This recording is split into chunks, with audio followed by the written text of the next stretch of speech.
The way they treat their parties, ఇది మా అమ్మ. ఎందుకంటే మా ఆనంద్ సాగర్ అని అయితే పార్టీ పుట్టిన కాడి నుంచి రామారావు గారు వీర విజయాలు బ్యాచ్ అది. ఈ అరుణమ్మ అయితే ఇంక చెప్పక్కర్లేదు. ఆవిడ అంచెల వారీగా నాకు ఇవాళ అధికార ప్రతినిధి ఇచ్చారన్న ఆ స్థాయి చాలా పెద్దదని చెప్తుంది ఆవిడ.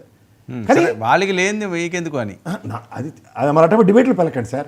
వాళ్ళకి లేని అలా కాదు, అది వేరేగా వాళ్ళకి ఇబ్బంది అవుతుందేమో కదా. ఎందుకు ఇబ్బంది అవుతుంది? ఇప్పుడు రియాజ్ అనే వ్యక్తి అరుణమ్మని ఇబ్బంది అరుణ గారు కనుక్కున్నారా పీసీఆర్?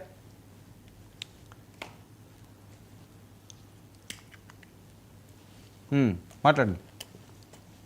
ఇప్పుడు ఒక ఇష్యూస్ డెవలప్ అవుతున్నప్పుడు ఈ ప్యానల్లో ఉన్నప్పుడు ఎవరైనా మనకి చోటి మనిషి సంవత్సరాల తరబడి మనం డిబేట్లో పార్టిసిపేట్ చేస్తూ ఒక ఆయనకి కష్టం వచ్చిందో ఒక అమ్మాయికి కష్టం వచ్చినప్పుడు మనం కూడా సమిష్టి కాలంగా వినిపించుకోకపోతే, మీరు ఆ మాటకు వస్తే జీవీ రెడ్డి అటువంటి డిబేట్లో కూర్చొని తొల్లగా మాట్లాడితే నెక్స్ట్ డే తీసుకొచ్చి కార్పొరేషన్ దండం ఇచ్చారు. మరి ఈ పనులు ఇద్దరు చేయలేకనా?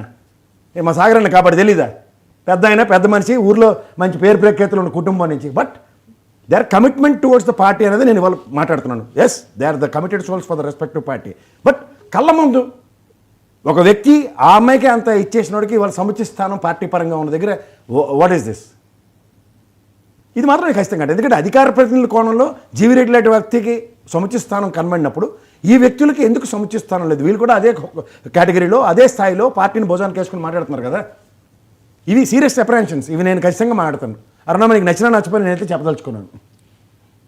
ఏంటి అరుణ గారు, మీరే స్పందించాలి. మీతోటే స్టార్ట్ చేశారు ప్రసాద్ గారు.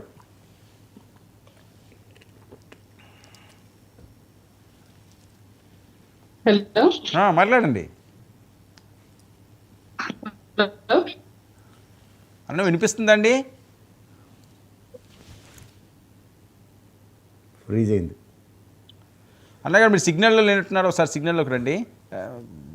మోకా ఆనంద్ సార్ గారు, అరుణ గారు వినిపిస్తుందా?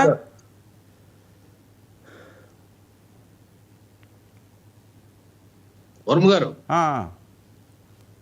అరుణ గారు వినిపిస్తుందా? మీ వాయిస్ వస్తుంది, నాకు నా వాయిస్ వస్తుందండి. ఓకే, ఒక్క నిమిషం అండి. అరుణ కనెక్ట్ అయినట్టున్నారు. 1 minute. అరుణ గారు వినిపిస్తుందా? వాయిస్ వినపట్లేదు. హలో, నా వాయిస్ వినిపిస్తుంది? వినిపిస్తుంది, మాట్లాడండి. మీ వాయిస్ వెళ్ళట్లేదు సార్. కేఎస్ ప్రసాద్ గారు మాట్లాడింది నేను ఏమి వినపడలేదు, నాకు కనపడలేదు సార్. ఇంకొకసారి వినిపించండి. నేను నారాయణ కోచింగ్ సెంటర్ కాదు, మళ్ళీ అదే పదిసార్లు చెప్పడానికి నా వల్ల కాదు. నేను ఒకటే చెప్పగలనమ్మా, నువ్వు ఒక అధికార ప్రతినిధిగా మా సాగర్ అన్న అదే ఇది ఒప్పుకుంటాను. ఓకే, దానికే మీ ఇద్దరికి నేను చెప్పింది కూడా అదే. మా సాగర్ అన్న అరుణమ్మకి మేము వినబడం ఎందుకంటే they are the committed souls అని చెప్పాను నేను. సిక్కు